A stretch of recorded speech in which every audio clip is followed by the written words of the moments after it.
I like to show this picture to evolutionists, and I'll say, fellas, this is, as far as I know, Mount Rushmore. This is the world's largest rock group. Hey, if you know of a bigger one, I'd like to see it, okay? But that's the biggest one I've seen. I say, fellas, do you think there's any possible way these faces could have appeared on the rock by chance? Do you think the wind could have done that by abrasion or exfoliation or thermal expansion of the rock or erosion? What caused these faces to appear on the rock? They'll say, well, Mr. Hovind, these were designed by a guy named Borglum. It took him a long time to make it. I say, okay, now let me ask you a question. Do you believe George Washington himself is a product of chance over billions of years? They'll say, yes. I say, wait a minute. You don't think his face could appear on a rock, but you do think his whole complex anatomy with 50 trillion cells could happen by chance.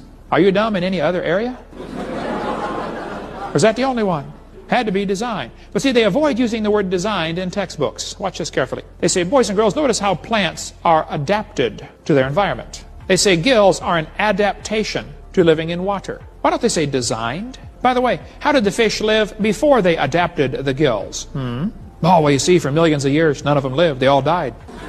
Oh, is that how it worked? Yeah, that'll work. They avoid that word design because then some kid's going to say, who's the designer? And that might bring up an embarrassing situation in class, so let's just avoid using the word design. Now look, I have a Casio Databank stopwatch. It holds 300 phone numbers. It's a calculator, a stopwatch, an alarm clock, and a countdown timer. It does not tell time. You have to look at it. But it's an amazing machine. $70 at Walmart. I was in Japan only one time, but I never did see the guy who made the Casio Databank stopwatch. But I suspect there is a guy who made it.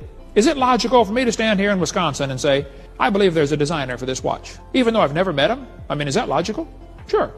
Now, is it logical for me to stand here and say, I never seen the guy who made this, therefore he doesn't exist? That's not logical, is it? Some people look at the world around them and say, I can't see God who made it, therefore he doesn't exist. Hello, you better think about that. You don't have to see the designer to believe he exists. The design demands a designer. It's interesting that evolutionists argue against design using arguments they designed. One guy wrote a whole book called The Blind Watchmaker. He said it could have happened over billions of years.